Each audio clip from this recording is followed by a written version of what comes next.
Yogyakarta terkenal dengan keindahan alamnya, juga dikenal sebagai kota budaya dan kota wisata. Yogyakarta juga dikenal sebagai kota pelajar. Lebih dari 100 perguruan tinggi ada di Yogyakarta.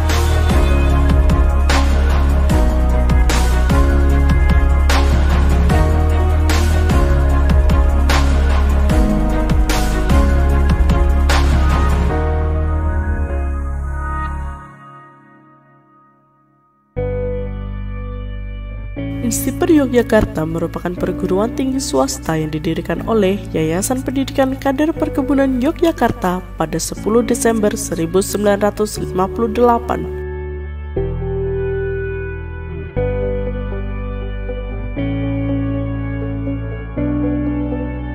INSEAD memiliki jenjang pendidikan S1 dan S2 yang diselenggarakan di kampus Maguwo Harjo dan kampus Papringan. Kerjasama dengan berbagai pihak baik pemerintah, perusahaan, lembaga penelitian, maupun perguruan tinggi dalam dan luar negeri juga telah dilakukan.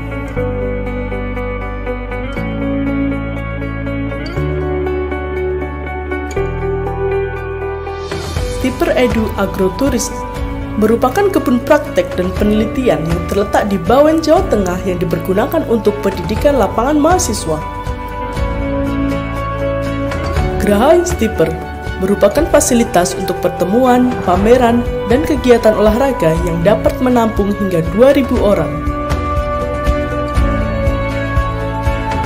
Audi Theater Instiper merupakan fasilitas untuk tempat pertemuan dengan kapasitas yang lebih kecil.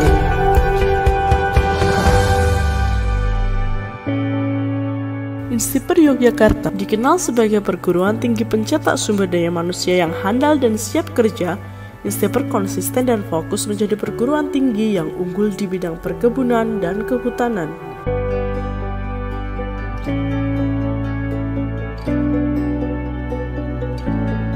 INSEAD menjalin kemitraan dengan dunia industri dalam hal penyesuaian kurikulum pendidikan, memberikan beasiswa ikatan dinas dan kegiatan magang mahasiswa di perusahaan.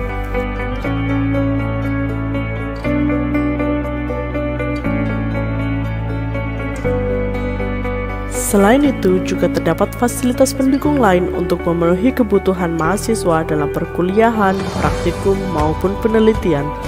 Di antaranya laboratorium pusat, laboratorium komputer, smart greenhouse, bengkel, pilot plant, dan fasilitas lainnya.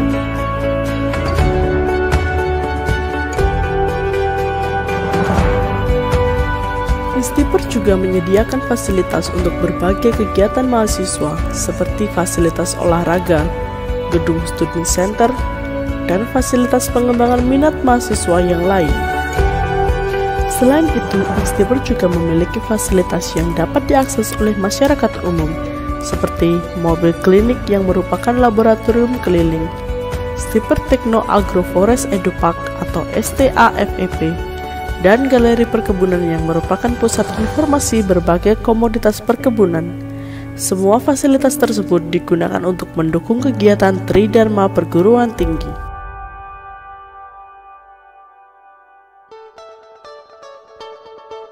Pada saat ini, INSEAD memiliki jenjang pendidikan S1 yang terdiri dari 3 fakultas, yaitu Fakultas Pertanian, Fakultas Teknologi Pertanian, dan Fakultas Kehutanan. Pada jenjang pasca sarjana memiliki satu program studi yaitu Magister Manajemen Perkebunan.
INSEAD, World Class School of Plantation. Premium.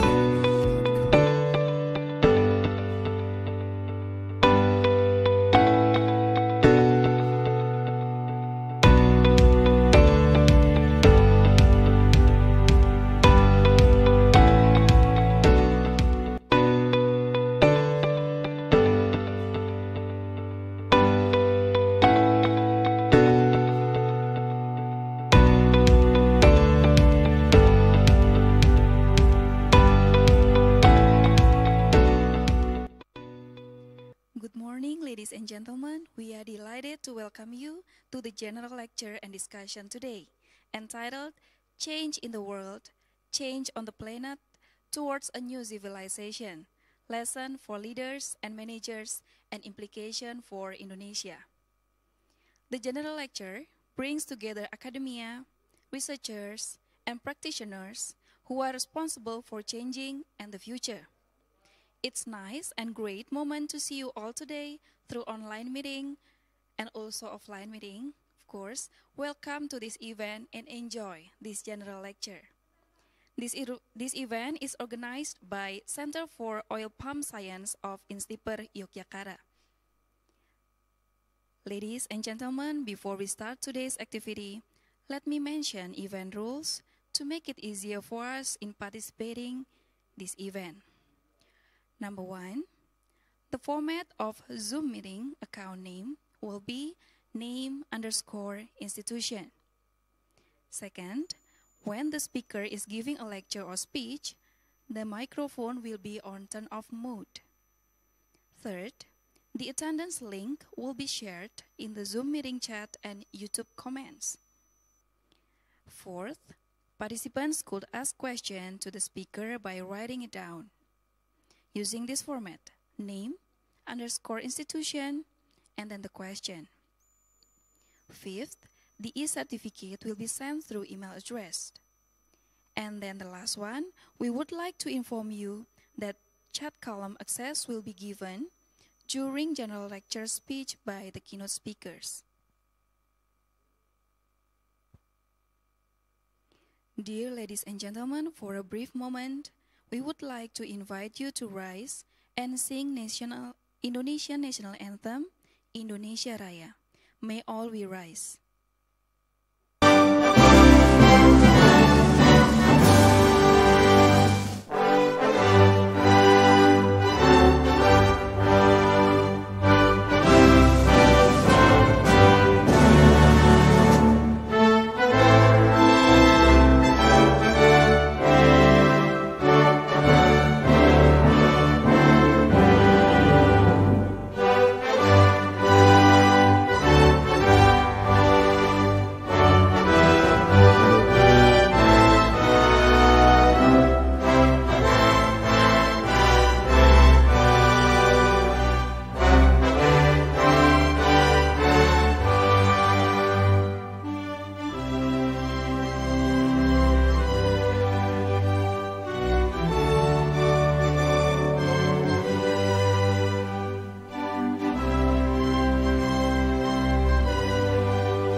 Thank you, and please be seated.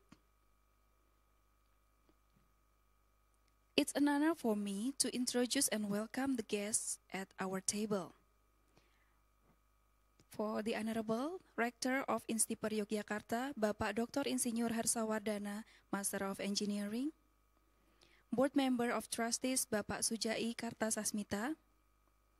And Emeritus Professor of Asian Business, Avira Chair in Leadership and Responsibility, and also Emeritus INSEAD, Professor Henri-Claude de Bettignies. Let me introduce our moderator today, Bapak Dr. Insinyur Agus Setiarso. He is one of senior lecturer and senior advisor at Instiper Yogyakarta. He is also the director of Forika Instiper Yogyakarta and also deputy director of Pusat Sains Kelapa Sawit Instiper Yogyakarta. For the Honorable Bapak Agus, time is yours.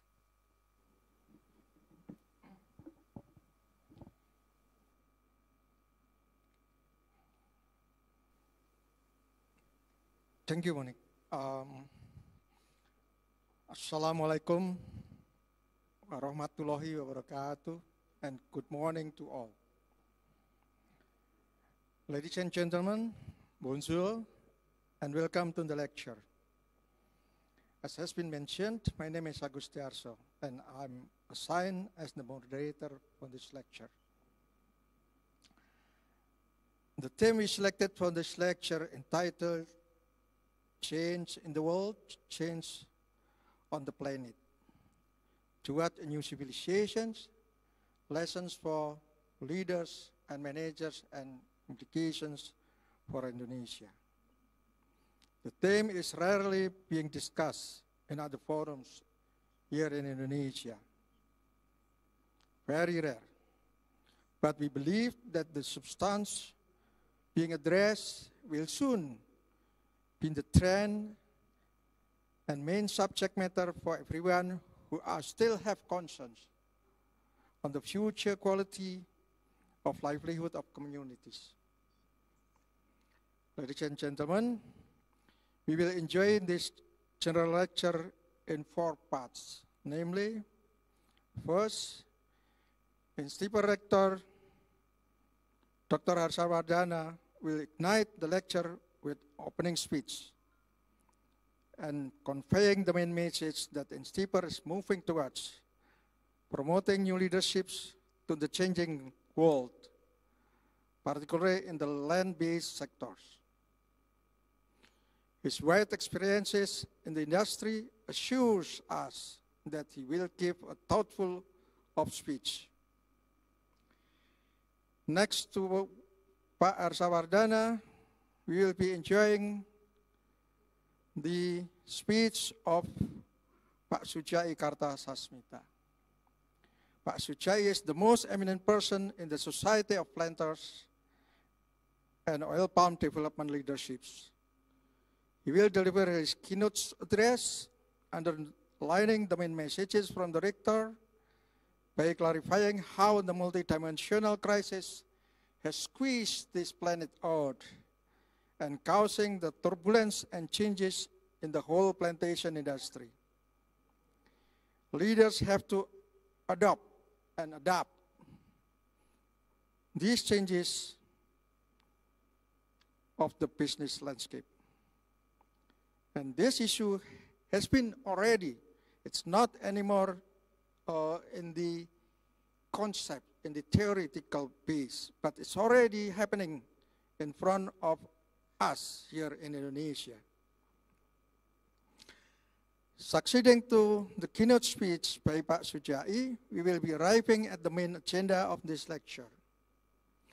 We proudly introduce Professor Henri-Claude de Bettignies. Professor de Bettignies is an emeritus professor of Asian business, as has been mentioned earlier, the Avira Chair of Leadership and Responsibility, and emeritus of INSEAD.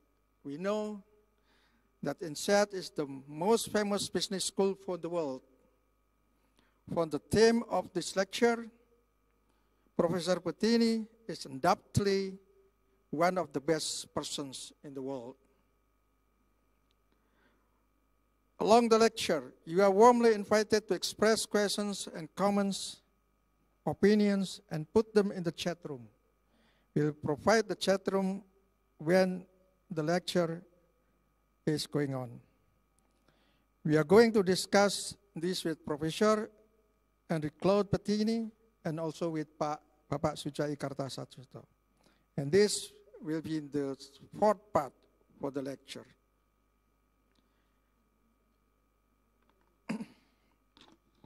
Well, without further delaying time, let's start the forum. May I cordially invite Dr. Harsha Wardana, Director for INSEAD, for his opening speech. Dr. Harsha, the forum is yours.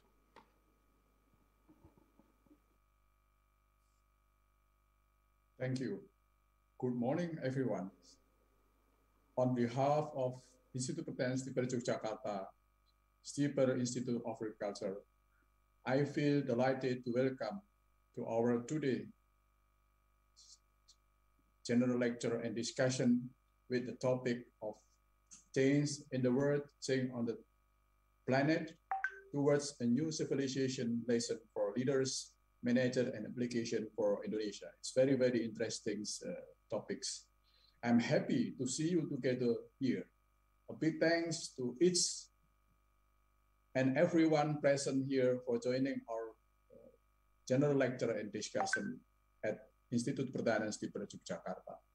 Please kindly allow me to give a brief overview of our university. INSEAD has been established in 1958, and now our age is 63 years. And I think it is supposed to be one of the university or institute that focusing on the plantation. And now our university has 3 faculties: Faculty of Agronomy, Faculty of Agricultural Technology, and Faculty of Forestry. And we have one postgraduate program that we call it Manager for Plantation. And we have now 150 staff members, and also we have now up to now 3,000 students, and we graduated almost 15,000 students that working on the area of plantation and agriculture and forestry. And our invited audience of today's seminar are coming from university around Yogyakarta, company from all the provinces in Indonesia, and lecture students and also association. I'm profoundly delighted to take my opportunity to introduce our distinguished speaker, Mr. Sujai Kartasamhita, and Professor Henri-Claude de Bettignies from Institut European d'Administration des Affaires, the business school from the word called INSEAD. I do hope that in the next 2 hours, you will enjoy the presentation delivered by both prominent speakers. And also my thanks goes to all participants who work really very hard to our general lectures and discussion today. And have a good times, and thanks again to everyone for being here at our lecture, general lecture and discussion. Thank you.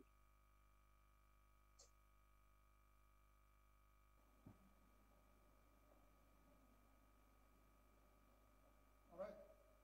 Thank you very much, Bapak Rektor.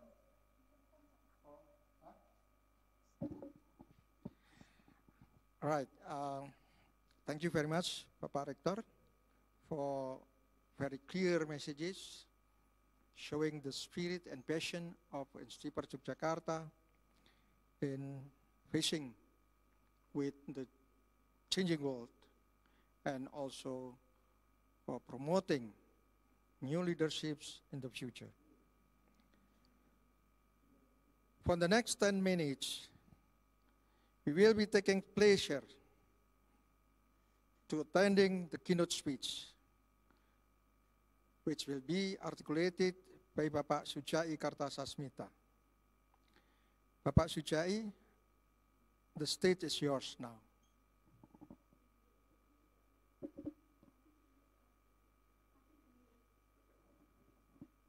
Pak Sujai, can you unmute the speaker, please? Excuse me. Okay. Yeah. Dear Professor Bettignies, ladies and gentlemen, moderator, good morning. Good morning. Please allow me first to say thanks to Professor Bettignies for his kindness to make a presentation for us about a very interesting topic, a changing world with all the consequences. He's doing that from Fontainebleau, where he lives, now at maybe 5 o'clock in the morning. But he's so dedicated and so committed to what he's promised that he is willing to do that. Let me now advise the audience the way Professor Bettignies is giving ideas, good ideas to participants. I'll give you 4 examples. First, Bapak Yusuf Kala. He was one of Professor Bettignies' students back in 1977, and later became Vice President of the Republic of Indonesia for 2 times. It's amazing.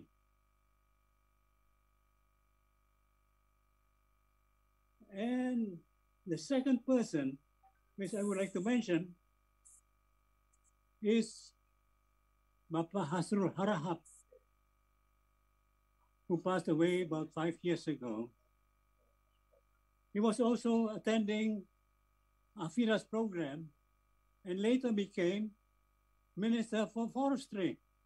Amazing. The third person is Professor Bungaran Saragi. He also attended a program in Singapore. And the fourth example is about myself. Because of my participation in a large number of Afira's programs in many countries, in the US, in China, in Korea, in Japan.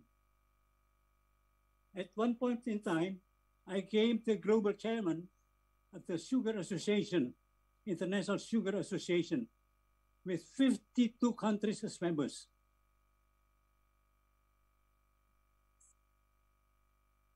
That's because of Professor Bettignies' ability to inspire people, to give them new ideas, to have another mindset. But that's the past. Now talking about the present. The present is very much different from the past in the plantation industry. The plantation industry is going now through a transformation. And nobody has any experience about what is happening, how to address all the new developments. Let me give you an example. China, the biggest importer of palm oil, is now suffering from lockdown regulations. 400 million people have to stay at home. And it will have its impact on the economy. And of course, on the imports of palm oil. And Indonesia is one of the biggest importers of palm oil to China.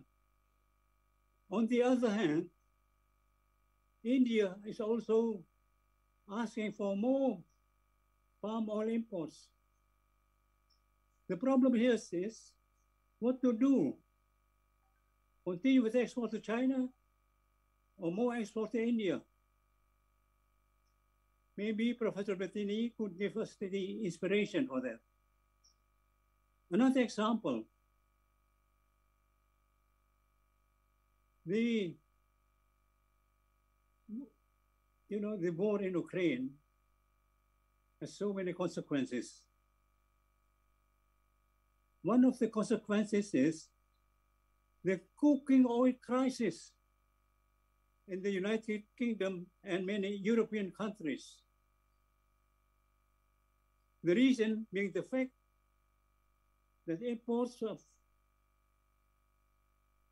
sunflower seed oil from Ukraine and Russia has been terminated because of the war. And now people in Europe and the United Kingdom, housewives are screaming. Restaurants are also screaming about the shortage of cooking oil. There is a crisis.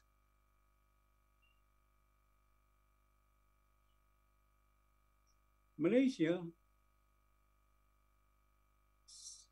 takes the right attitude toward this event. They want to export more palm oil to Europe and to the United Kingdom because regulations have been loosened. No strict import regulations anymore.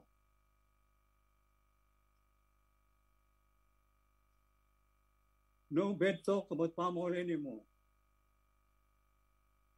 But on the other hand, one of Malaysia's biggest companies, dari, is now being accused of treating laborers in the plantations as slaves. And dari is now struggling to fight back because it's not true. And this hampers the intended exports to the United Kingdom and to European countries. So the door is open for Indonesian exports of palm oil to European countries. The door is wide open and prices are very high, indeed. But what kind of... Can you hear me? Yes. Ah. Yes. Yeah. Welcome, Professor Bettignies. You will be the next after Pak Sujai delivering his speech. Right after this. Thank you very much. Pak Sujai, please carry on. Yes. Hello. Hello. Can you see me? Yes, clear. Can you see me? Yes, clearly. Yes. Huh? Pak Sujai, Yes. kindly carry on. Yes. So I should continue. Okay. Yes, sir. Pak Well, Sujai, I will carry on. continue. Please continue. Yes. So Okay. Sandra struggling to fight back.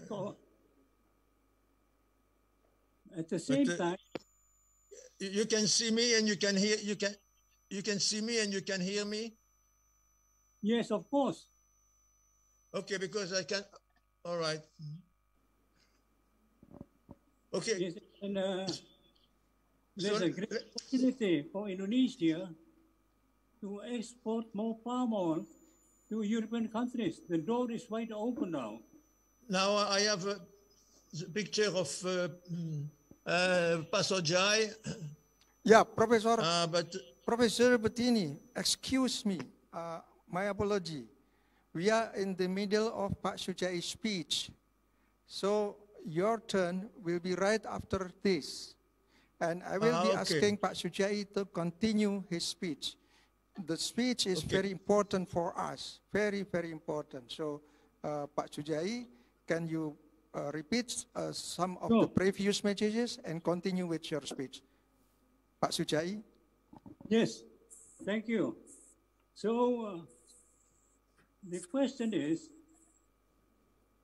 how should Indonesia export more palm oil to European countries now? The door is wide open. Why should I ask this question? The answer is that even in Indonesia now, we are suffering cooking oil shortages. There's a crisis. And in the holy month of Ramadan, we hope that the government will be able to overcome this problem. So that means there are opportunities, but also on the other side, there are challenges which have to be solved as soon as possible. Now, we are hopeful that in this kind of situation, Professor Bettignies could give us some inspiration as how to face these problems, how to address them, how to find the right solutions. And based on my own experience in the past, Professor Bettignies can do that.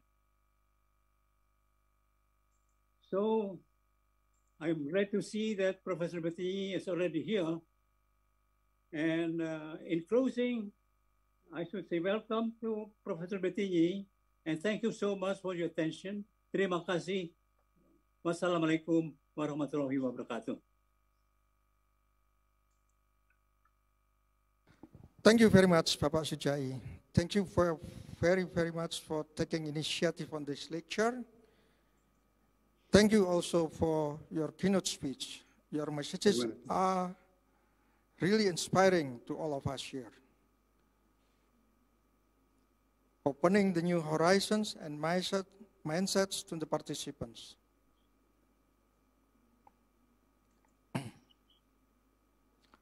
This is also, your speech was also substantially signify the importance of the lecture by Professor Bettignies right after this. Ladies and gentlemen, now we are entering the core of the lecture. We have 90 minutes for presentation and discussions. Ladies and gentlemen, let us welcome Professor Henri-Claude de Bettignies. Professor, the stage is yours.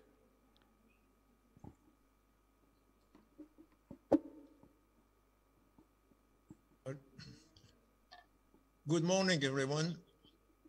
Morning. And thank you very much for Rector Arsabadana and also to Mr. Sojai for having so kindly invited me to speak. Can you hear me well? Sure, yes. Okay. All right. I would have preferred, of course, to be with you in Georgia, but because of distance, travel restriction, and the carbon footprint, it is much better to do it this way, but I will not have the privilege to be with you to answer your question. Excuse me for interruption. Professor Bettignies, yes. Could you please turn on your camera? We cannot see your handsome face. You cannot see me.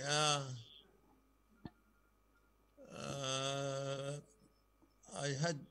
Please be on camera. I had put it...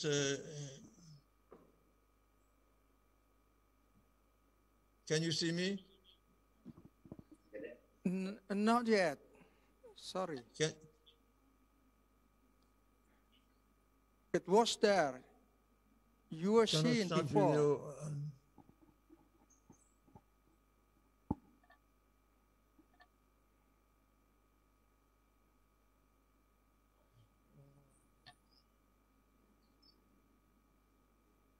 Well, for some reason, I cannot connect my camera.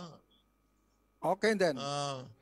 While you are trying to do so, it's better that you start my continue. video. Didn't you stop my video on your side? Maybe you stop it on your side. Let me check.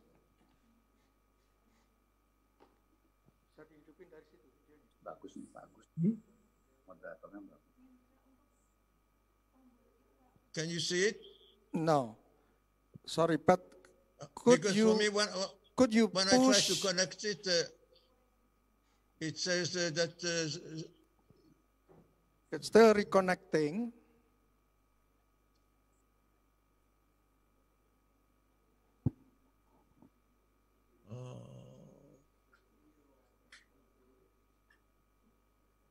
Have you pushed the camera icon? yeah. I had it.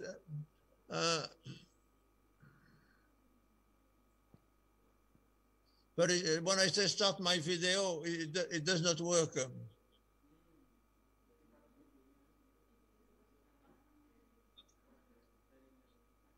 Can you see it? Yes.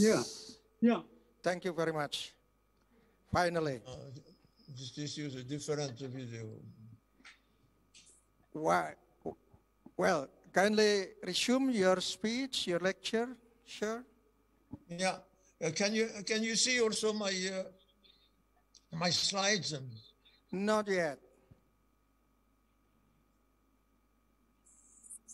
We have tried yesterday with big successful. Can you see it now? No? Yes. You can see it. Okay. Materinya share You can see it. Sorry, no. You can see it. No? Because on my side it works well. You shared this already? Share screen? Because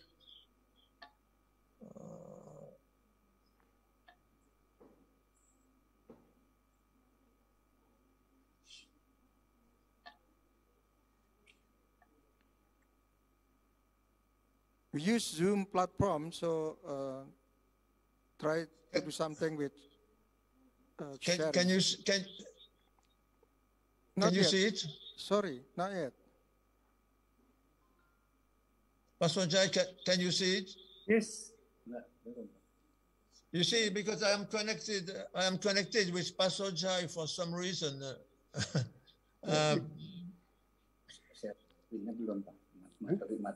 Could you send me the link, and then I will try to call you with the link, and then it will be maybe easier.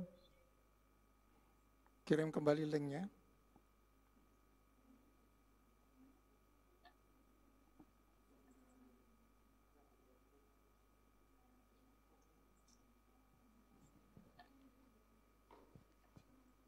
Can you see it?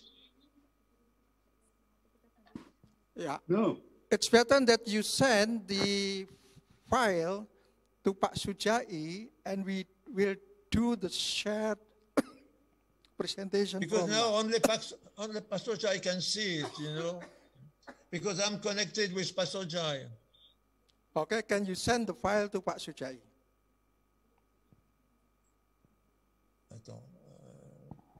I do the share screen.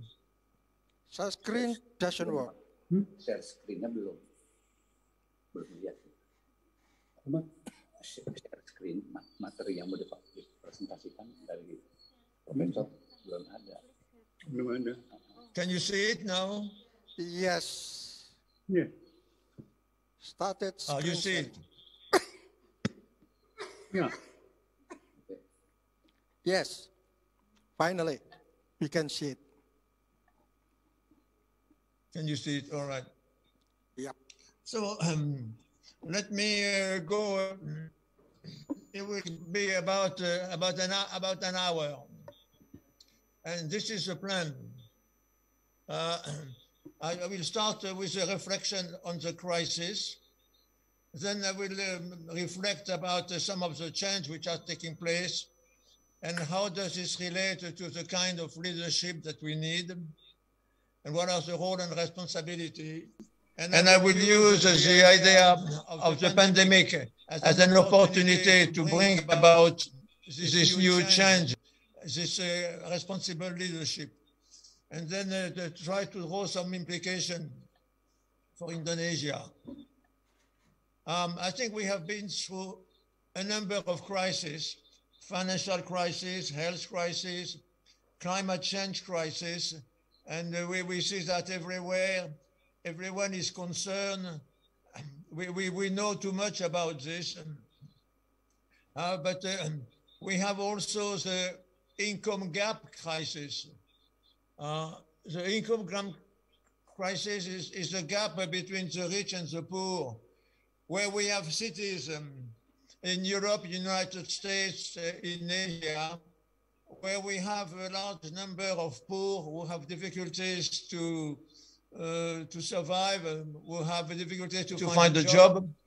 And at the same time, we have the high rise in the back with those big towers, those tycoons living in very expensive offices. And the two are living together, but in a very separate way. And this situation nurtures violence and will nurture more tension in society. And then to add to this, we talk about the geopolitical crisis with the tension between, for instance, between Russia invasion of Ukraine, between the relationship between China and United States. We have many geopolitical crises in a world which is reorganizing itself in a multipolar way. But I am suggesting that those different crises, we should not talk about crisis, and I will propose another way to read them. Climate change will make the planet less and less habitable. The gap between the rich and the poor demonstrates the rising inequality. The new development in technology, in genetic engineering, generate new discovery, the possibility to increase the capacity of man. But I am suggesting that this is a very risky road. The artificial intelligence, the digital innovation, data management has great asset and great benefit, but at the same time, it creates a loss of privacy, and it creates a surveillance society like we have in China. And then in finance is now ordering the whole world. Everything has to do in a measurable term in finance. And I think this is possible thanks to the high-tech, very sophisticated financial model, but it has a high risk because of high-tech. Look at the difficulties we had this morning to get connected. And it has a systemic issues also because of the interdependence between the different systems. And that creates some backlash, some negative reaction of society, which says, you know, everything is in finance. Finance is supposed to measure everything, the return on investment, the return on assets. Everything is finance. And then I am suggesting that this situation, the climate change, the income gap, geopolitical, creates some anxiety and some fear. And we have that not only in Europe or in some Western country, we have that also in Asia. I was doing some interviewing last week in Singapore, and I could see that there was also a search for meaning, a search for where are we going? What is becoming important? Many of the things that yesterday were very important are less important today. There are many changes which are taking place in the ranking of values, but I will refer to that a little later. So I'm suggesting that this is a crisis is something which is temporary. A crisis, by definition, is something which happens and which disappears. So I think we should not call the climate change a crisis. I think it is much more than a crisis. It is a metamorphosis. It is a civilization change. And this is quite different from the definition of a crisis. And I think a crisis are also an opportunity. And the word of crisis is made of two characters, which mean opportunities and change. And so I think we should use the crisis, for instance, the pandemic crisis, the health crisis of the time, we should use it for the transition. And the climate change should be also used for a transition. But that's easy to do, but easy to say, but difficult to do. I think we are, to make sure that our planet remains sustainable, we need to change the mindset and the behavior. And I will propose that it is precisely the managers who should be the craftsmen of the change. And I will try to illustrate why. Why the manager of a plantation, or the manager of forestry, or the manager of agribusiness, why should they be so concerned about change?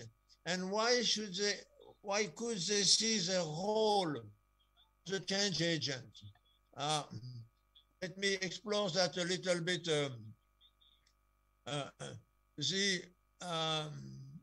Let me try to, because my slides are not.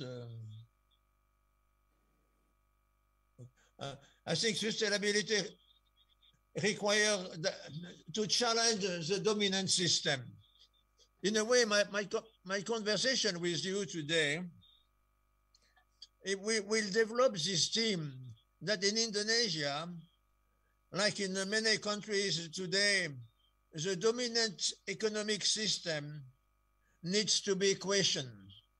And we need to try to find a system which is more careful about distribution of income between the rich and the poor, which is more concerned about climate change and the necessity to pay attention to the transition. And so it's a very dramatic change. And I will develop the theme that the corporation, because it creates values, plantation, forestry management, palm oil cultivation, create values. It creates a lot of values. So in that sense, the corporation is a very key element of society. It creates jobs, it creates, it gives salaries to people, it pays taxes, it innovates, create new products, create new services. So it plays a critical role. And I think we cannot outsource to the government the responsibility to create a better society or to take care of the climate change. The manager and the leaders have to take initiative. And you will see my slide to try to illustrate that. So I'm suggesting that the dominant model that we see throughout the world is very questionable. For instance, the view of the man as a rational animal with self-interest to guide his behavior is not always enlightening. And we should realize now that this is the wrong conception of the man, to see him as a rational animal. You and I, we don't behave always and only rationally. We do many things which would not be part of a rational behavior. And we try to satisfy your own self-interest, for instance, not necessarily enlightened self-interest. The purpose of the firm to be a maximization of shareholder value is also a dominant element of the neoliberal paradigm. I also question this. Regulation, you know, in business school, we teach that the regulations are constrained by the government to impose on the firm a number of rules. And I am suggesting that we should not see the rules of the game as constrained from the government. We need to have a level playing field. We need to have rules, and the rules come from the government. Of course, I will qualify a little later what kind of government. But those three elements, the narrow view of man, the purpose of the firm to maximize profit or shareholder value, the regulation is something that we should try to avoid. Everything has a price, and the market is the best mechanism. I also think that this is increasingly questioned. And I will develop that point a little bit further in a subsequent slide. Now we want to trade everything, the body part, the frozen embryo, everything can be traded. And I think that is also part of the system, but it is a very dangerous road. And in order to increase return on investment, contract can be broken, for instance, between the manager and the employees. So as long as we hear, well, if it is legal, it is ethical, the end justifies the means, or everything is relative. This is very dangerous models. But in management education, we tend to promote and to develop those arguments. We said, if I did not break the law, it's okay. I don't break the law, it's legal. What I'm doing is legal. And I'm suggesting it may not be, it may be legal, but unethical. Or the end justifies the mean. Well, in order to get back my land, I can use any means. Or everything is relative. There is nothing which is right or wrong per se. It depends. What is good in Jakarta may not be good in Tokyo. What is good in New York may not be good in Cape Town. So everything is relative. I think that is also a dangerous principle. Good guy finish last. If you try to be too good, you will not make much benefit. And so good guy finish last. And cutting corner is not a choice. We have to do it. Everyone does it. That is also a very dangerous principle. If my competitor does that, I shall do it because everyone does it. Well, you know, if they grab my land, then other people can do the same thing. Everyone can do it. Given the competition, I have no choice. I'm suggesting that those short sentences are very much part of the dominant educational process in School of Management. Whether you are at LPPM, whether you're at Prasita Mulya, whether you're at UE, at Gajamada, at Chakwala, they always teach this dominant model because it has been the dominant model in the West. And we said, you know, if it's legal, it's okay, and so forth. And the last one is, as long as human will be labeled as a resources, it can be abused. I'm suggesting that, you see, it is to take the person as a technology, as a machine, or as a greenback, as a banknote. In order to do business, we need information, we need money, we need machines, and we need people. And we say, you see, people are like machine, like money, and therefore you can discard them.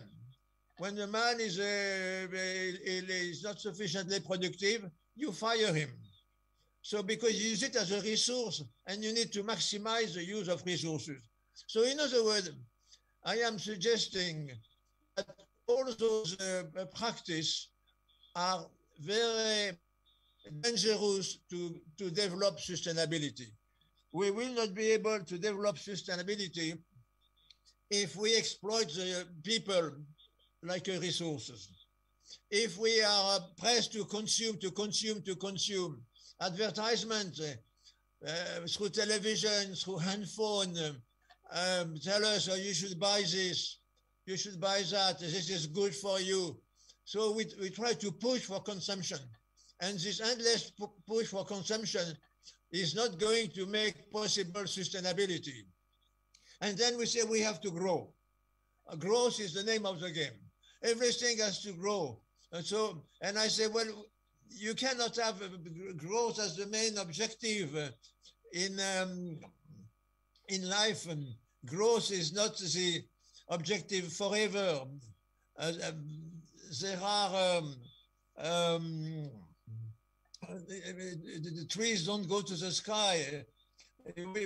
But now we believe in growth, in consumption, consume, and people will use it as the resources. I'm suggesting that those three elements do not contribute to create a sustainable world. So I think we need to change. And I think it's going to be difficult, but the planet requires it. And many people say we are going to do it, but they don't do it. The action is lagging behind. We said, oh, yes, I will try to decrease my carbon footprint. But in fact, the way they live, the way they behave, does not decrease the carbon footprint. So the road to decarbonization, there is a lot of greenwashing to say, yes, we do it. But in fact, we don't do it. And ESG means environment, society, and governance, is more understood. Now I find that business leaders understand better ESG, but very often it's not really implemented. They measure it in a way which is not a very effective way in terms of environment, in terms of impact of the activities of the company on society, and in terms of governance. Governance is how the firm is managed. And I think that very often today we talk about it because sustainability, everyone agrees. If you say we got to have a sustainable Indonesia or sustainable forestry or a sustainable agribusiness, but at the same time, we say, but competition is very stiff.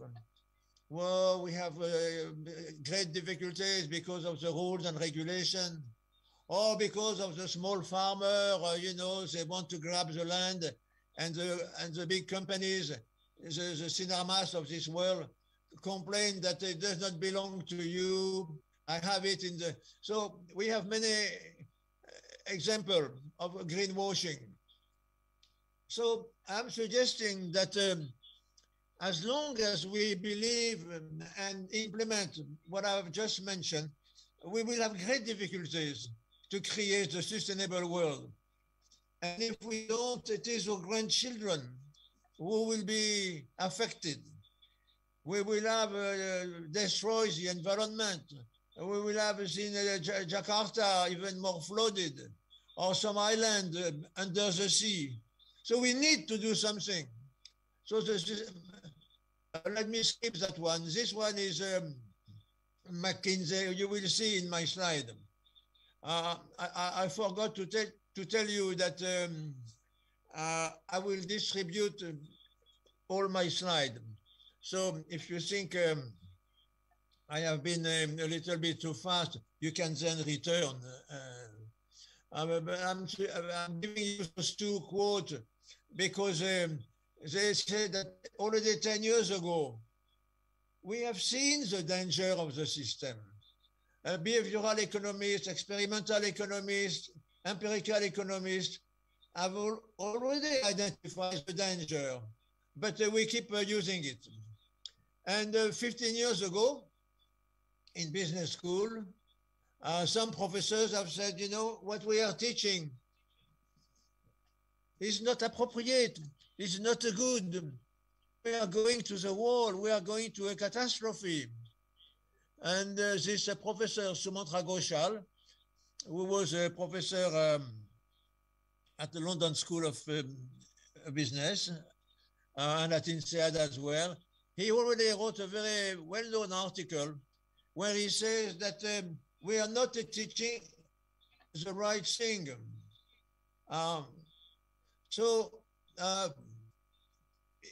He says that business schools are not fulfilling their responsibility.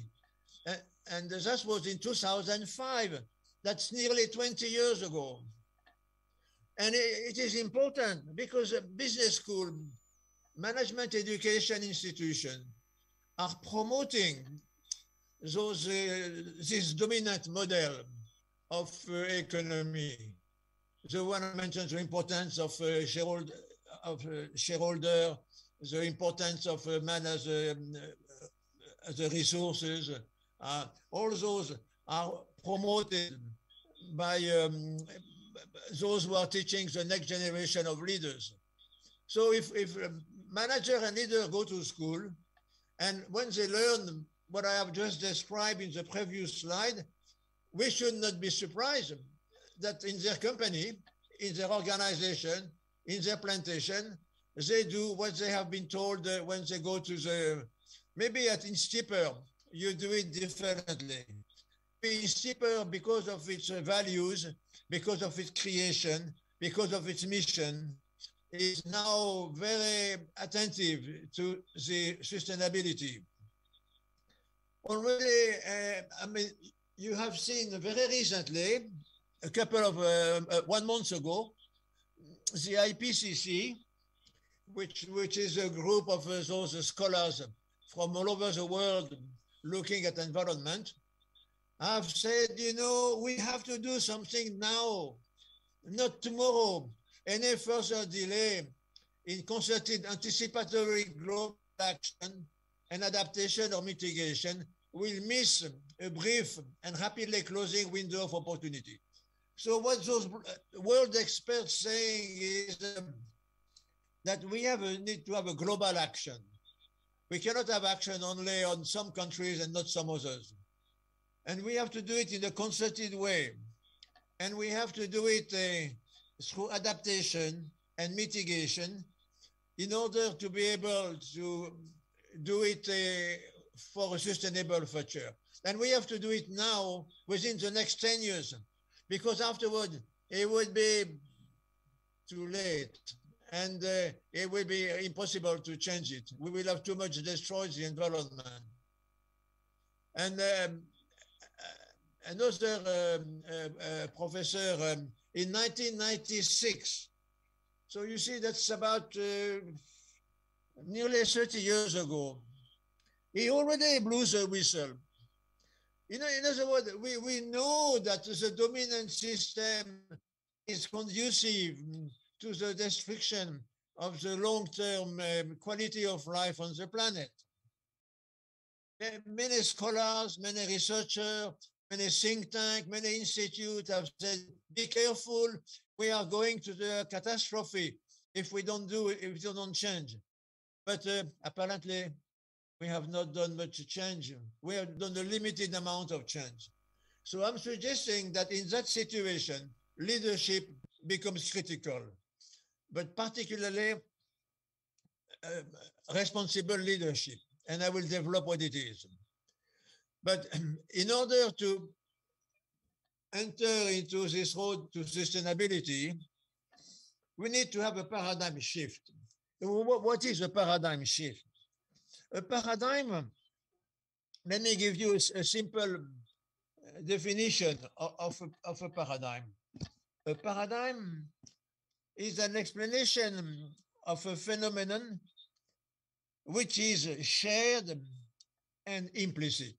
Shared, it means that it is an explanation that everyone agrees. We share it. And it is implicit. We don't discuss it. It is not explicit, it is implicit. For instance, for many, many years, the dominant paradigm was that the sun goes around the earth. People said, yes, that is obvious. The sun gets up in the morning goes around the earth and go to bed in the evening and come back next day. So the sun goes around the earth. And then one person said, no, that is wrong. That is a wrong paradigm. You are all wrong. It is the earth which is going around the sun and turning around himself. And you know, this person got into great difficulties. He was challenging the dominant paradigm. Nobody discussed it. It was implicit and it was shared. And today, the dominant paradigm is that we need to create value through the development of shareholder values, the use of human resources like a machine or like a greenback, and a number of principles which I mentioned a bit earlier, which are taught in business school. And I said that is a dominant paradigm. And I think we need to change. If we continue, look at the extreme event, we have more and more extreme events, tsunami and others. So in terms of climate, we see the dramatic change which is taking place on the planet. So we need to manage transition. And I'm suggesting that it is the role of the leader, which is the leader which will be able to do so. But I think that it has to be responsible leaders, because not all leaders are responsible. You can take some political example. We have currently some political leaders in some countries. They are leaders, very much so. They have leadership skills, or at least they have the capacity to demonstrate leadership, but they are not responsible. I don't want to give any name, but I'm sure you can think of leaders who are not responsible.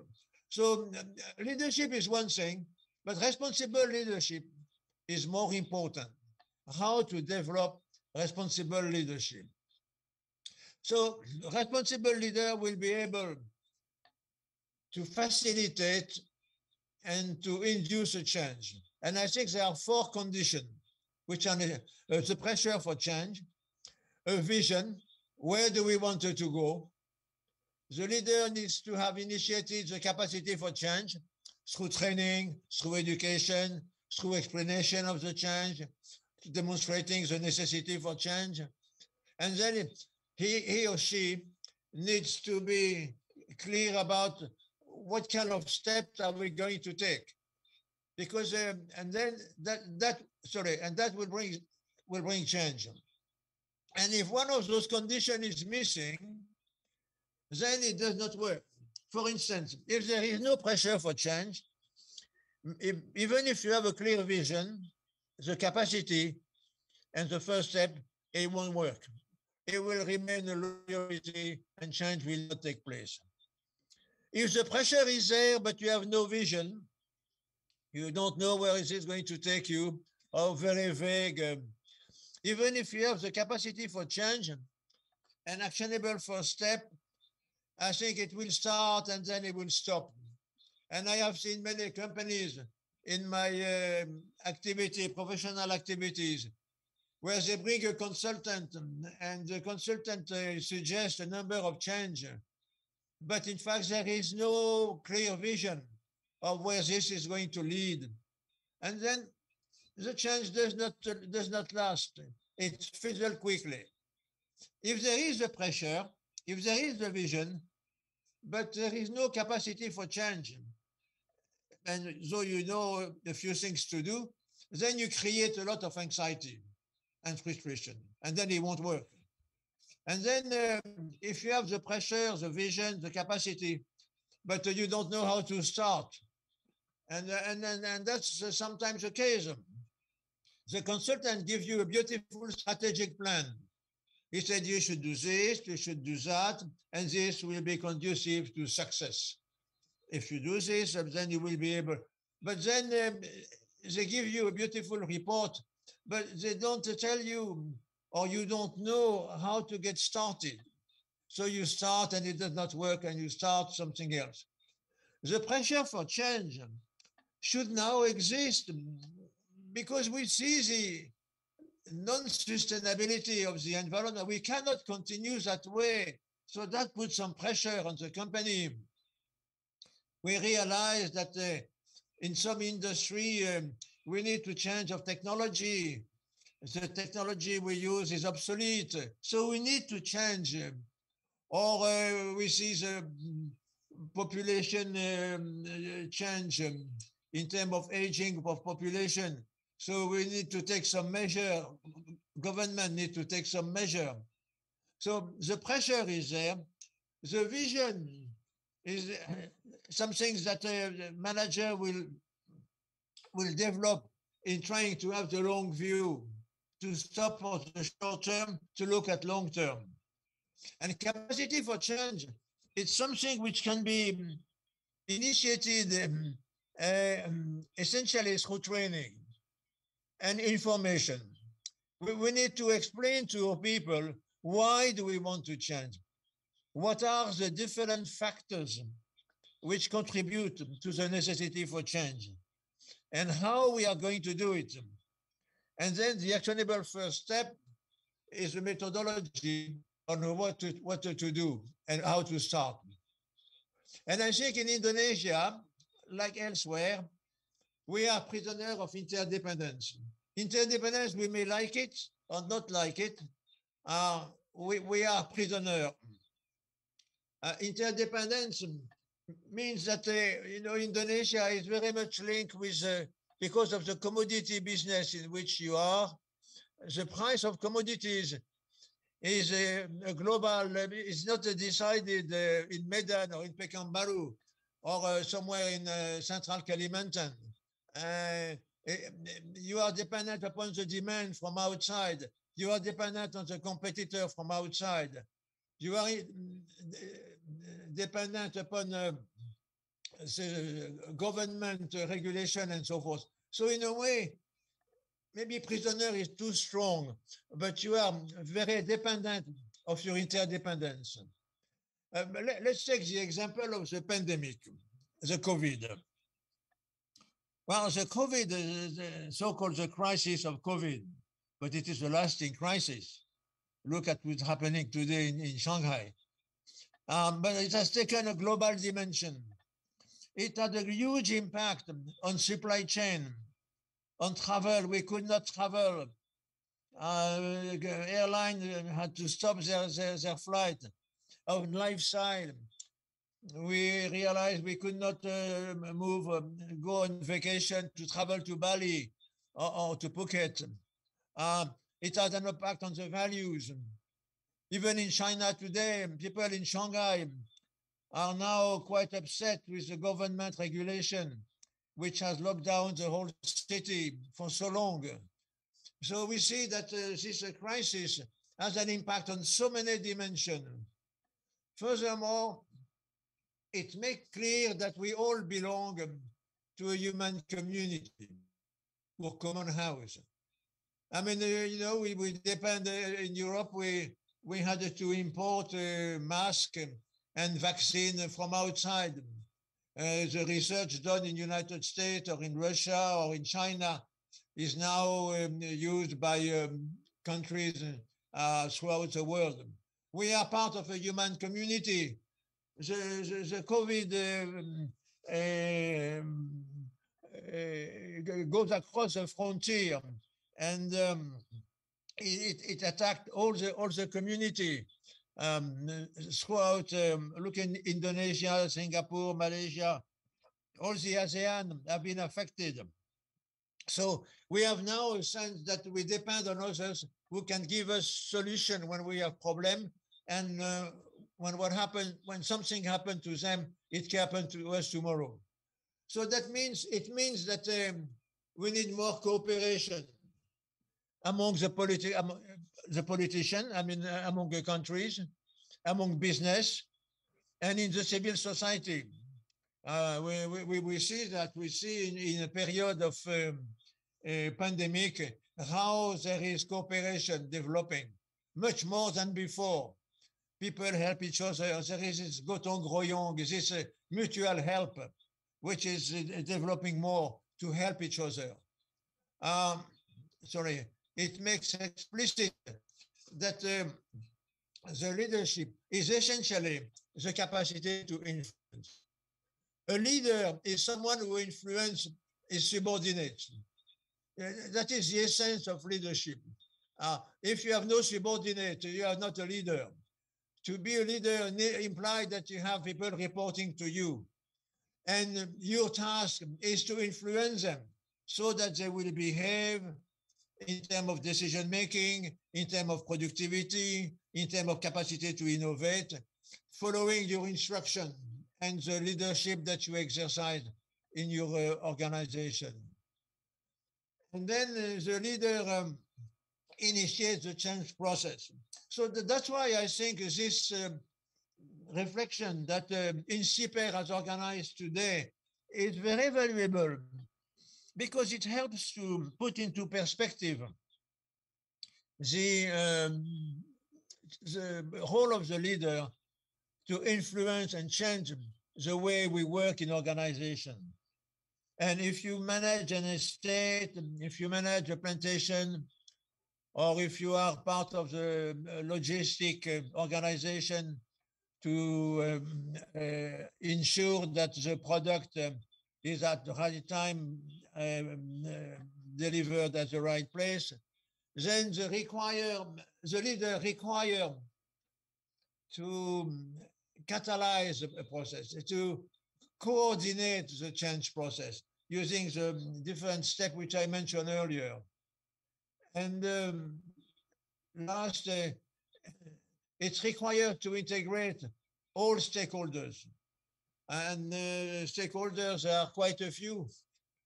I'm suggesting that the change process implies to modify the attitude and behavior of the many stakeholders. You need to influence your shareholder, you need to influence your banker, you need to influence your consumer, you need to influence your employees, and so forth.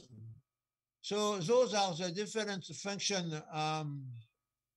And sustainability can be used as a driver for a change, but a change which is a change of civilization.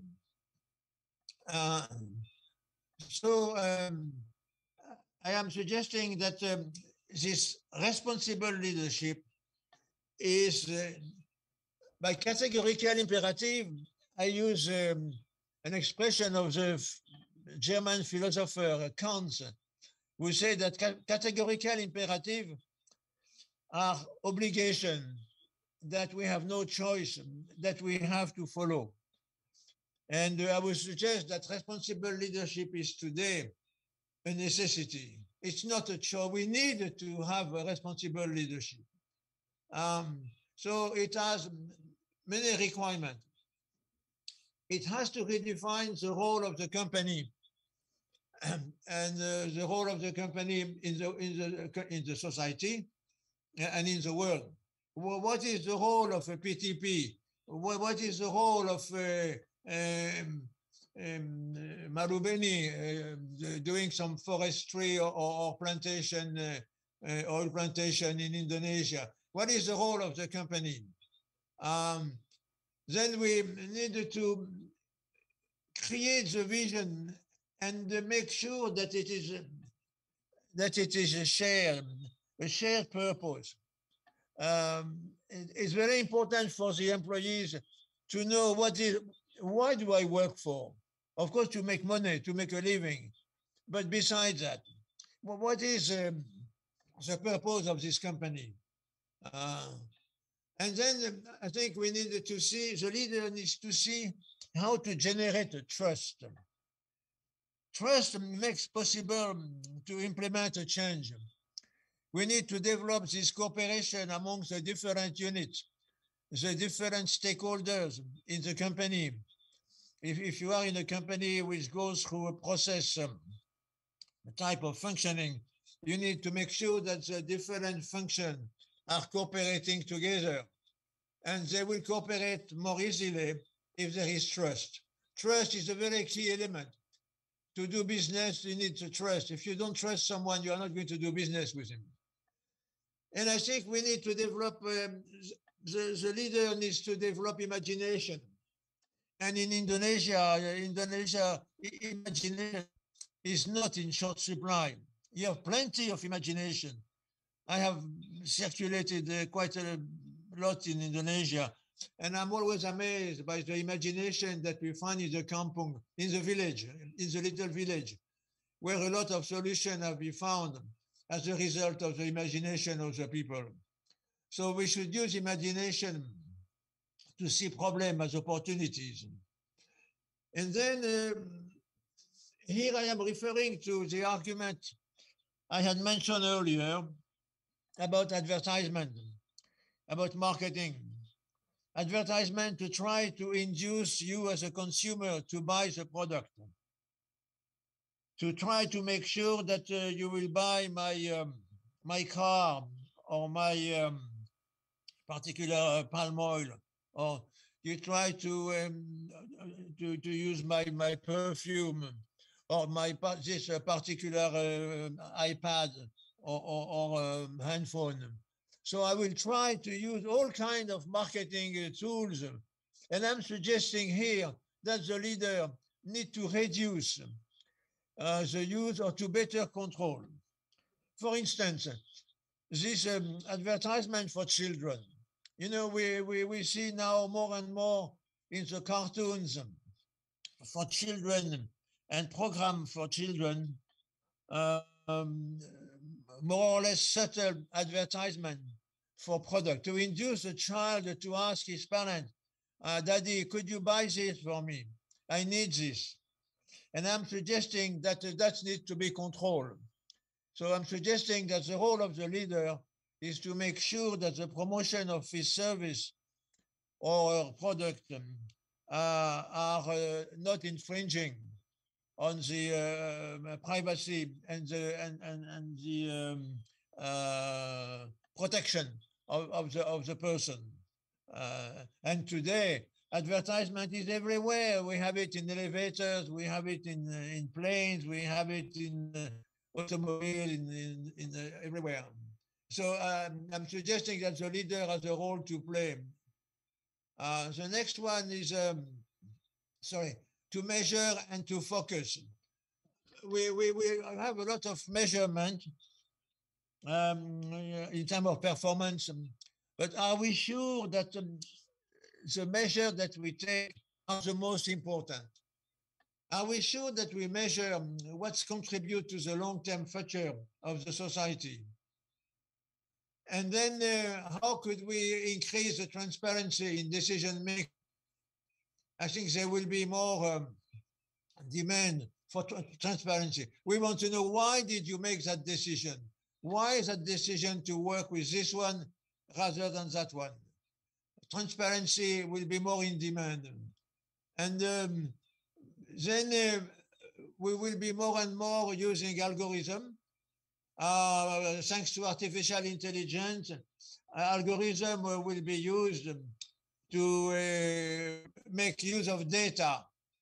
And I'm suggesting that we need to manage that with care, because by abusing of the data, we create an environment which will not contribute to the actualization of the people's talent.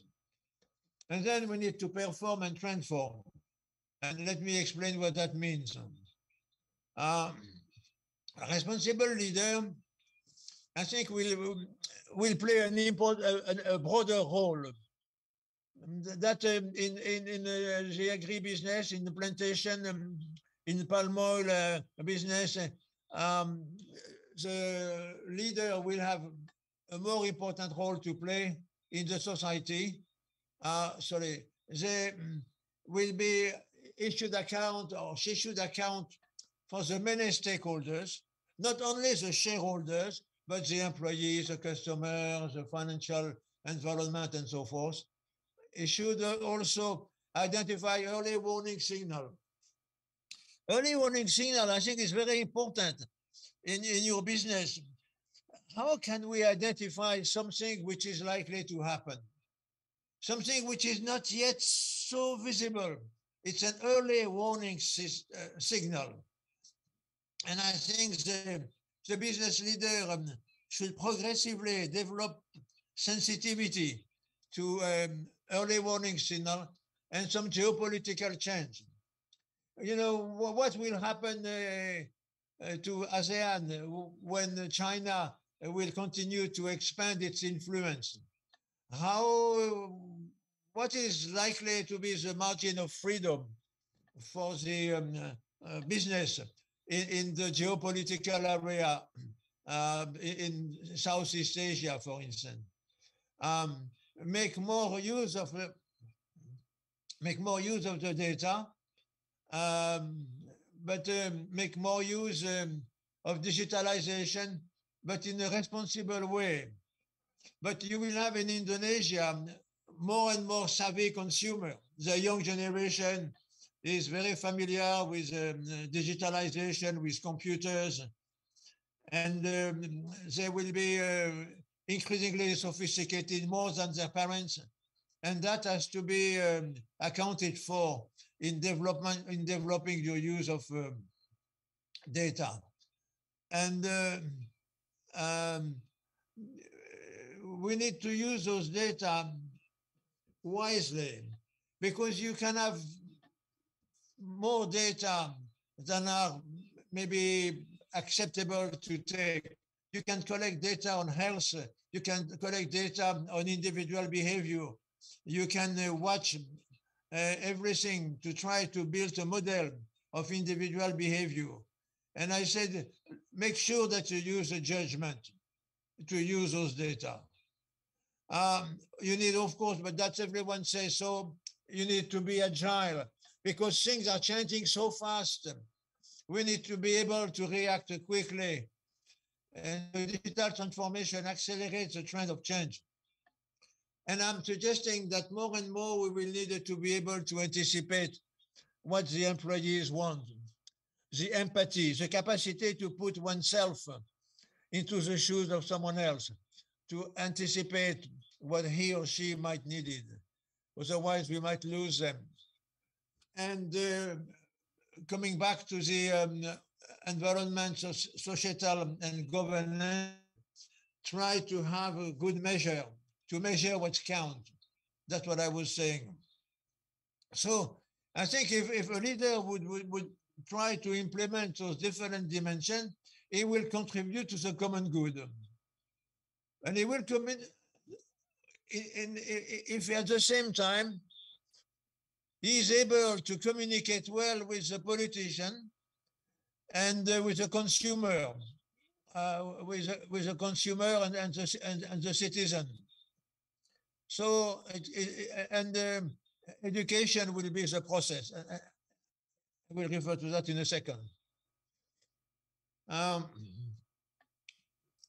The political leader and the business leader will need to be able to explain the change taking place. You know, we talk about circular economy, integral ecology, and I think education and training. That's INSEAD. INSEAD is an institution which precisely is trying to take the overall change in society and to explain to the young one or to the senior one, to explain how the change outside is going to impact the functioning of the organization. And the citizen will expect more transparency from the firm. They will want to know more about it. And that one, the political decision, that is, I will not explain that. You will see that in one of the paper. In short, it's rather complicated. It suggests that the population, the citizen, the civil society may have a different views of the values of the political leaders. And they may think that the political leader have a good vision of what to do, but for them, when they have to pay for that vision, they say that's too much. We're not willing to do it. So I'm suggesting that the interdependence between the political leader, the political leader, the citizen, and the business leader has to be a permanent. And that requires for the business leader to manage a very delicate balance. On one hand, you need to understand very well what is the objective of the government, of the Bupati, of the local government. What do they want? And at the same time, you need not to be too close, because if you are too close, people will say, oh, well, you know, they are corrupting the government and they are paying bribes and so forth. So it's a very difficult job. It's a very difficult role for the leaders to balance close to the political maker, to know what they want to do. They say, we wanted to go to Central Kalimantan to create Nusantara. Okay. That is one objective. Not everyone agree with that, but anyway, that is the government. At the same time, you need to manage with some distance the relationship with the government and the government, because you will be accused of having benefited unduly or of the favor of the government. So for that, we needed to have a highly principled politician, which no longer privilege the invisible hand of the market, but give more weight to the visible hand of the government. You see, the dominant model, the neoliberal model, says trust the hand of the market. The invisible hand of the market is good. If everyone rely on the hand of the market and satisfy its own self-satisfaction, then we will have a good society. And then the government should be not intervening. Many companies would say we want less regulation. We have too many regulations. More and more necessity for the government to intervene. You can't use the hand of the market. We need the hand of the government. And it is a delicate balance between the hand of the government and the hand of the market, which can permit to develop the sustainability. If it's exclusively the hand of the government, then that restricts the freedom of business, and business cannot take advantage of opportunities. If it is too much the hand of the business, then you have many people who are excluded. Look at in Europe, we have many people who have been excluded, who have a very low income and who don't get benefit of the advantage of a modern society. So it's a very delicate balance between the invisible hand and the visible hand. And I'm suggesting that there is a road that we can develop for this. We can use the opportunity of the pandemic. The pandemic has, as I said, changed so many things. It has changed the city, Jakarta, when there was a lockdown. Look at different city. Look at today, Shanghai. Shanghai is empty.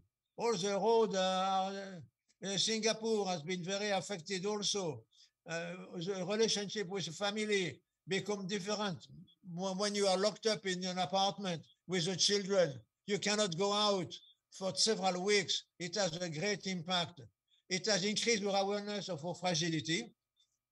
It has made very clear the social inequality and the interdependence, and also the complexity.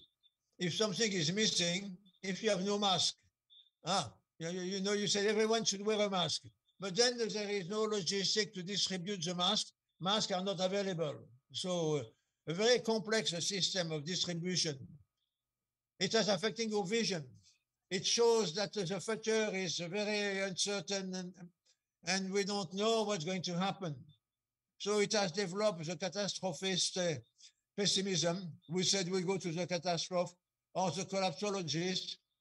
We said, oh, the whole planet will collapse. The planet will collapse. It has challenged the dominant view of nature. So far, man has considered that nature belongs to him or to her, and we can use it, exploit it, abuse it. And then we see the result. in the Amazon forest or in the Sumatran forest where the nature has been abused. So I think it changed the relation. It obliges us to rethink the relationship between man and nature. And it has made challenging the globalization. Globalization was considered as wonderful. We create a globalized world. Everything will be free trade. We will be able to communicate and travel around the world easily. And then we realize that globalization has not lifted all the boats, that some have been more successful than others. We see the concept of progress and we say, well, is it really worse? Some values, some traditional values like the family is progressively eroded. And the last one is even democracy. We are questioning the democracy. Look at democracy in the United States or in Europe. This is a very bad model. So there is the responsible leader is faced with a lot of change. And he has many reasons to say we got to engage into sustainability. We said, you know, we have a growing gap in society. We have this pollution and so forth. But at the same time, it says, but we cannot change. It is very difficult to change. We are prisoners of globalization. We have to do it because others are doing it. We have to grow permanently. And so we cannot change really. So I am suggesting that we are in a high-speed train, but there is no driver. Globalization has no driver. There is no one among the different countries. To blow the whistle is not very effective. You can blow the whistle, like I do often, but I am not sure it's very effective. And because we are obsessed with return on investment, we are obsessed with earning per share, with growth, and we tend to prefer to preserve the individual rather than the we, the I versus the we, myself first, the other afterward.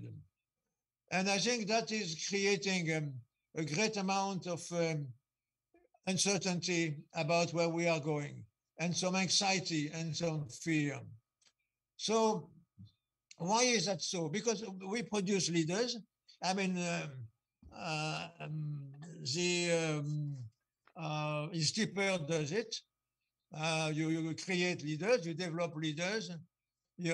We have a think tank in Jakarta. We anticipate the future, we fund innovation. But the elite, which run the countries, do not seem to be able to really change the system. Because they say, well, you know, it's so complex, so difficult. So I think we have lost our compass. We have been too late to question the values, and we don't have enough long view. We are too short term. And the UN is not equipped or does not have the resources in terms of people, in terms of finance, to drive the change. So where will change come from?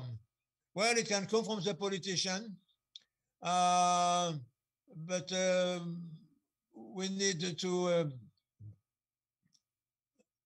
they need to care about the welfare of the society.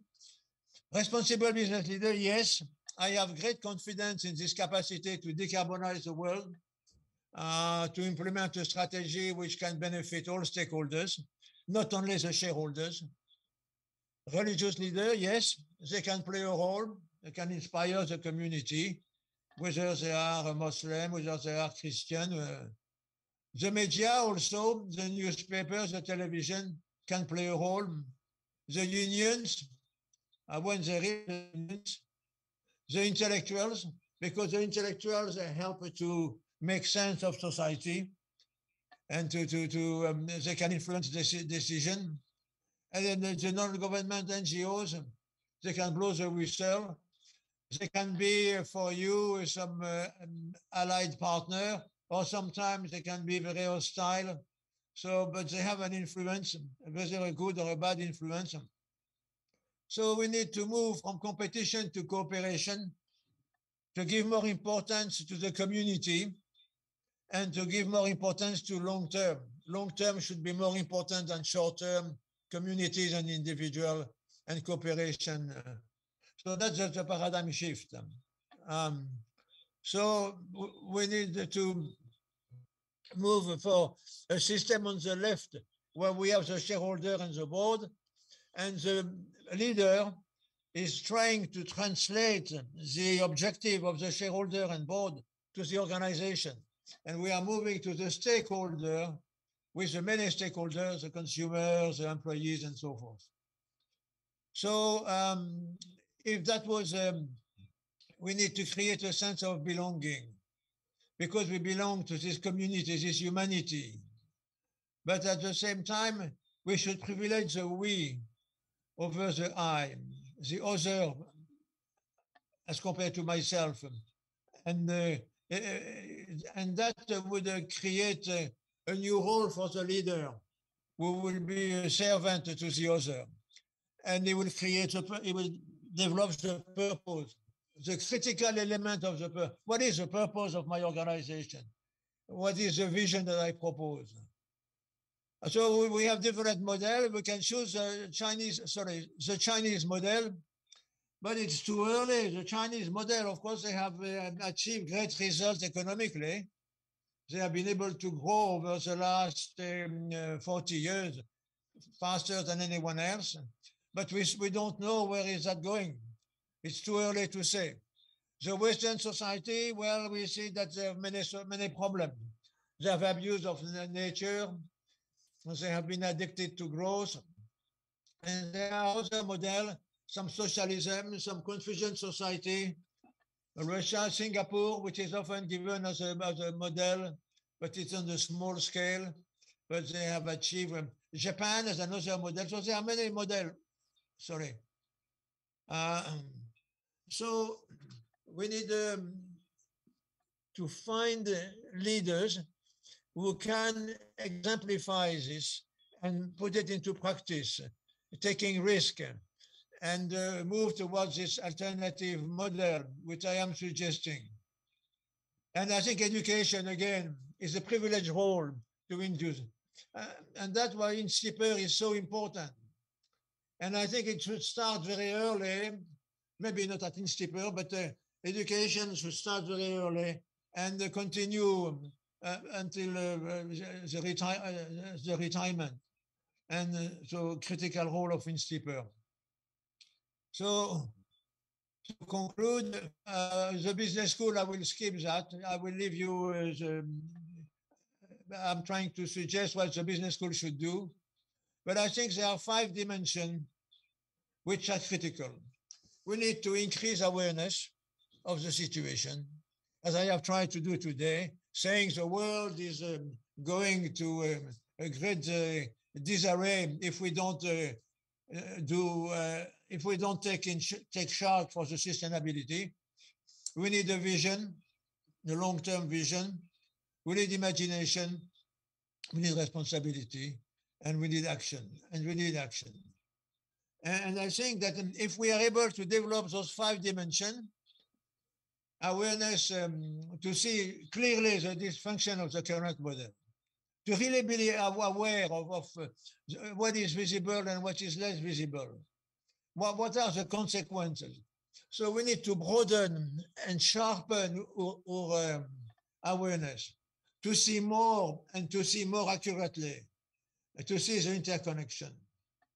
We need to have a vision to see what is likely to happen if we continue as we do, business as usual, and how can we align our vision and our purpose. This is, the caterpillar which become a butterfly. So the caterpillar has a vision, quite different from what it is. This is what we want to become. We want to become a butterfly, and we will transform. This is a metamorphosis. So, and the vision should include all the stakeholders, not only the shareholders. For the imagination, to think out of the box, that's very common, to map out alternative futures, to listen to people outside your environment, a responsibility to identify all those who will be affected by the decision, and then to think of the future generation. I call it the children of my grandchildren. And then to implement, to walk the talk, to care for all stakeholders. And what are the implications? First implication, I think the importance of Indonesia will grow because of the size of the country, because of the wealth of the resources. Its interdependence with the rest of the world will keep growing. The domestic political situation, I think, will become more complex and difficult to manage. So Joko will have difficulties. Youth attitude will change faster, and they will become more demanding, the young generation. There will be the need to choose alliance, and the situation is very tense. Should you align with the United States? Should you align with China? The climate change will have more this extreme event with greater impact like tsunami. Then the Nusantara project is going to create a number of issues. And then the land grabbing and the problem will create still problems because it's not solved now, and it will continue to have quarrel between the smallholder and the farmer and the large companies. So I am suggesting that investment in education will be a must. And I think we should keep in mind the 5 dimensions. And I will conclude on this. Develop skill in negotiation, because the leader will have to negotiate more and more. Negotiate with the young people who have a different view. Negotiate with the union if there is union. Negotiate with the employees. Negotiate with the government. Cultivate your sensitivity to the political dimension. You don't run kampong or at the regional level like you do in a company. The political management and the corporate management are different. Build your resilience to cope with the many problems and strengthen your capacity to cope with uncertainty, because we will have uncertainty. It will remain, and know yourself better. Because you are your most important management instrument. It is yourself, your own capacity. So, well, this, let me close on this because we see more and more of those. This is what I see coming. There will be more scrutiny of danger, and there will be many challenges, but I think INSEAD can play an important role. And this is, we have the solution in Indonesia. We don't need to import it from elsewhere. But we have to find it within ourselves. And I will conclude with 3 statements. Values must discipline purpose. So not everything is acceptable. In order to achieve your purpose, not everything is possible. Values tell you this is acceptable, this is not acceptable. The second one is give voice to values. Make explicit your values. If your boss says you should do this, but you think it is bad, give voice to your values and say, no, I think it is bad, and I'm unwilling to do that. And to conclude, if you think you are too small to make a difference, try sleeping with a mosquito. I'm suggesting that even one person, each of us, can play a role.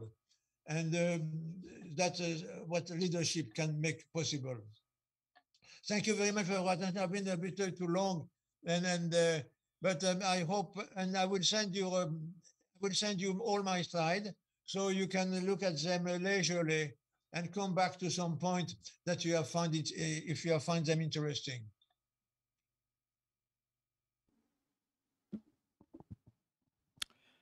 Well, what a lecture. Very rich of concepts, models, and also guidelines, milestones. It's very inspiring, giving us new horizons and also giving a virus for the participants' mindsets. Thank you very much, Professor Bettignies. And all of your story, it's complicated story, but it is, you deliver it in very comprehensive manner, and your experiences shows that Indonesia is currently right in the middle of your discussion of your study.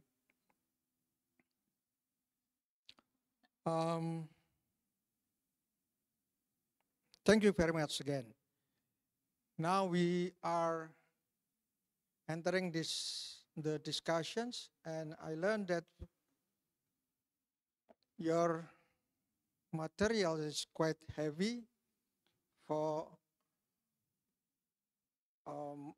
part of the participants, so we are still waiting for the questions and comments.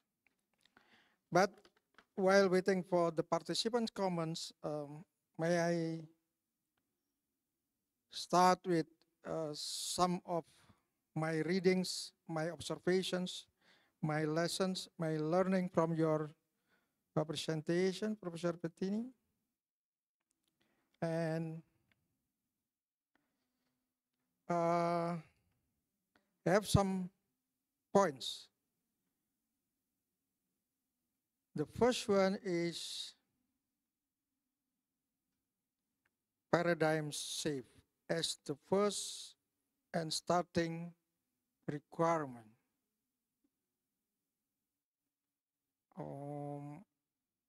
The paradigm shift is not new to us, but we learned also that paradigm shift, we never get 100% successful on that. Most of the efforts at the past for us to shift the paradigms has failed.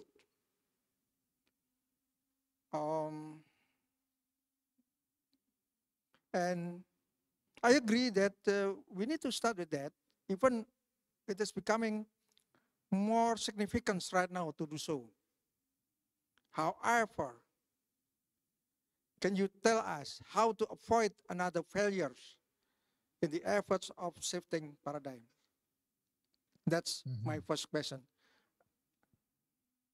Well, you said very well, the paradigm shift is not new, and it is very difficult to implement. I agree. There are two things which I think can help you. One is to make sure that you explain well the reason why we need to paradigm shift. To try to put the pressure, as I said, of my four dimension of change. The first one was pressure.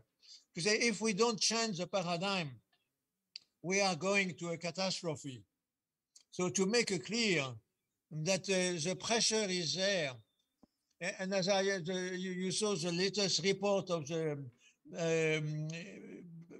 environment coalition of scientists, which says we need to do it now, immediately, because we have a window of opportunity which is very short, and we need. It is not something which can be given to the government only. Of course, the government has to create rules and regulation for sustainability, but each citizen needs to do something about it. And of course, there are countries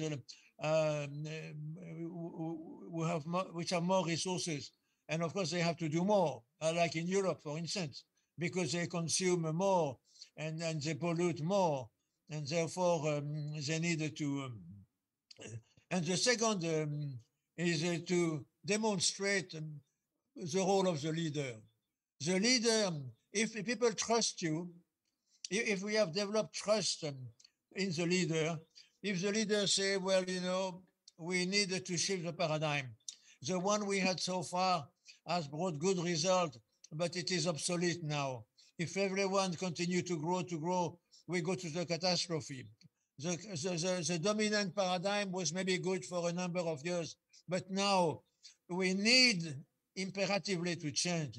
And if the leader espouses this and then communicates this through the trust that his subordinates have, I think the paradigm shift will be less difficult to implement. It will still be difficult, you are right. And but INSEAD can play a role because INSEAD has a wide range of programs, and in those programs, this necessity to review and to rethink the way we manage organization can be done. Yeah. Is it possible for INSEAD, for example, to be in a room with mosquito, and we start with changing the mosquito paradigm, and after that, we ask the mosquito to generate virus in paradigm shape and to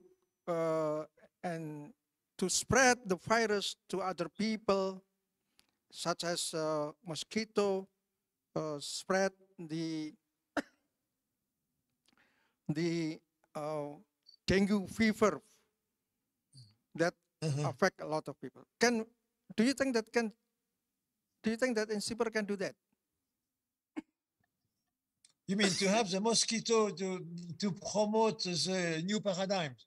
So instead of being a nuisance to prevent you to sleep, the mosquito will promote a new paradigm, caring for the environment, caring to the relationship to nature, caring for all the stakeholders. So in that case, he won't induce you to sleep. He will induce you to take action. But who is going to be the mosquito to induce a change? My view is that the leader can play a role for pollination, for transferring its paradigm to others. And you have in Indonesia organization of business leaders and or big corporation, which are kind of model or which are trying to promote the new paradigm. And we should give them more visibility so that they can influence more and more company, and progressively we will have a much bigger impact, not only one or two mosquitoes, but many mosquitoes. Yeah, thank you very much. Still no questions, comments is coming, so I will continue with my next issue, which is you mentioned at the beginning of the presentations that we need a new route, but this road, alternative road, but this road you said so that the road is bumpy, and the second, the road is less traveled. We need something new, but it's not easy. It's bumpy and less traveled. Not many people interested to pass that road. So what is your suggestion then? Do we have to create a four-wheel drive to overcome with bumpy roads? And should we bring along a popular singer along the road so many people will follow us? We will do a concert on the road, take for example. So to attract many people to pass that road. That's the issue. It's a good analogy. It's a road, a bumpy road, and to put some signals on the road, which will induce the driver to drive differently and to give them a sense of where is the road conducive, to indicate what will happen at the end of the road. That may help them to overcome the bump and the poor state of the road, because you are right. the road is difficult and the road has bump, and sometimes the road is not very well maintained. There is a lot of mud and we are stuck in the mud and we cannot move the truck out. So yeah, we need for that to have a very internalized vision. This road is conducive to this particular objective, an objective which is shared. And if it is shared, I think that will help you very much to cope with a bump all the way on the road, because it's not a freeway, it's a small road. Yeah. Who do you think is the best candidates for the drivers to pass the road through? The driver, he needs to have a very clear view, to see obstacles, to see the bumps, to see what happened on the side of the road, to make sense of the different signs which are on both sides of the road. The driver plays a very important role because he's the one who can avoid the bump or avoid the holes into the street, into the road. And so we should train the driver. You should take a course special for driver and to discuss with them the end of the road objective, to describe the danger.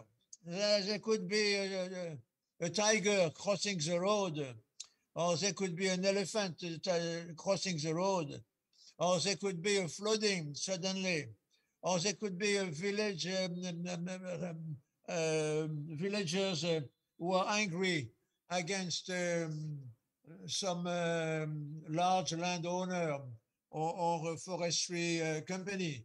We block the road. So many obstacles will come unexpected. So we need to train the driver to cope with the uncertainty, to sharpen his observation, to broaden his observation, to see the side on the road, and to have a clear vision. And I think if you have those 4 dimensions, it will be less difficult. It will still be difficult, but less difficult. Awesome. Yes, I got it. And I believe that INSEAD can start with that approach of producing good drivers. And this comes to the next issues of mine, which is one of your focus is to generate responsible leadership, which is, to me, responsible leadership can be made analog with the good drivers. The responsible leaderships, do you think that can it be started in land-based sectors like plantations, forestry, agriculture, which got some roles in controlling the supply chains of food and energy sector, bioenergy sector? So, responsible leadership, is it possible, and what would be the opportunity, what would be the expectation if we can start with land-based sectors, plantations, estates, crops, oil palm, and also forestry? What do you think? Well, Dr. Arsawardana, I'm not sure I really fully understand the depth of your question, but it seems to me that to initiate the change, one needs to work with everyone who has a team responsibility in the many organizations who are part of your activities, whether they are plantation manager, whether they are forestry manager. When they have a team, this what I was suggesting is not only for the chief executive and the big boss at the head of group, It is something which should become the frame of behavior of everyone who has a team reporting to him. And we could give him a sense of long term. We could give him a sense of new opportunities to try to encourage innovation. We try to give him method to teach him, because he needs to implement a change at the local level. And at the local level, we need to give him tools. If you say, well, you make sure that your people behave, they say, well, they cannot, they have not been well educated, they don't know how to do it. So we need to give him some tools and instruments so that he can share whatever knowledge he has, to share it with people reporting to him. Yeah, thank you very much. Next issue of mine is that the pandemic that still here in Indonesia. The pandemic really hit the economic performance of almost all sectors, almost. And the government imposed a new law to reboost the economy. We have omnibus law, which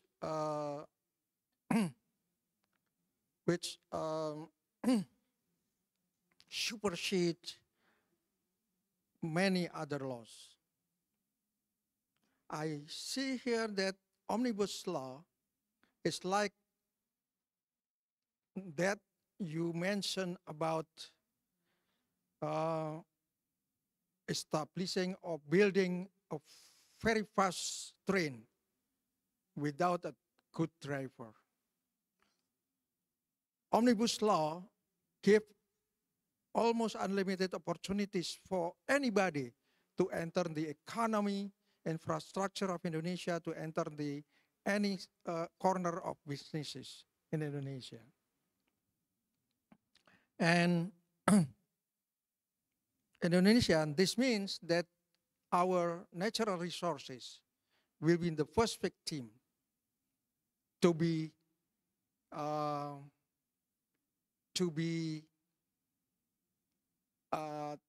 affected by this very fast train. And INSEAD is right in the middle, because INSEAD has a good, very good network in the body of the government, very good network in private sectors, and very good network in communities down there on the site level. But when this fast train passed through, and a lot of people affected, the government, practically the government will be in that train, going wherever the train will take them without knowing the ultimate terminal of that train. That may affect also some confusion of the private sector. And the communities, smallholders, enterprises will be the most suffered victim. And this is not good for INSEAD that promote the sustainability, and then at immediate time, I think that INSEAD will go for responsible leadership program. But don't you think that you can also have an impact on the government and through the many different levels that interact with you and give you some pressure or some instruction, so that the train knows where to go? But can you have an impact at that level? Is it possible for INSEAD, for instance, to induce the same kind of reflection about the train without a driver at the government level? Because that's very important for them. Yes. But INSTIPER is not super body to the government. For sure, INSTIPER has a power to talk, to communicate, and to discuss things with the government. Most of the government officials came from this institution and other universities that we know well. However, early observations says to us that some of the government officials, they have already trapped into what's so-called by compounded rationalism. Their rationalism is only part of the picture. So they will pursue, they will be aiming at part of the optimized solution, which is not necessarily guarantee the global optima of the system. Sorry. But many people only have a limited vision, compounded, fragmented vision, fragmented interests, without considering the bigger and the whole picture. But it seems to me that it is institution like INSTIPER or some other organization which can broaden the perspective of the government, because you are maybe more knowledgeable about the external environment of the agri-business, forestry, palm oil, and so forth. And because you have this very good knowledge on site, you may be able to see better than government. And so one needs to be able to transfer the knowledge that you have accumulated so that the government understands also your point of view. So that's why I said that the relationship between government and business leaders will have to be more professional, more frequent, but at the same time, somewhat prudent. But you have certainly a lot of knowledge to share with the government. It's not a one-way road. The government giving you instruction on how to do in plantation, how to do in forestry management. You can also report it to them and have them to see more the point of view that you have on site. All right, thank you very much. That's all in my list so far. Thank you very much again. And we feel that your lecture is actually bringing along a new religion. The religion which is entitled responsible leadership for the future.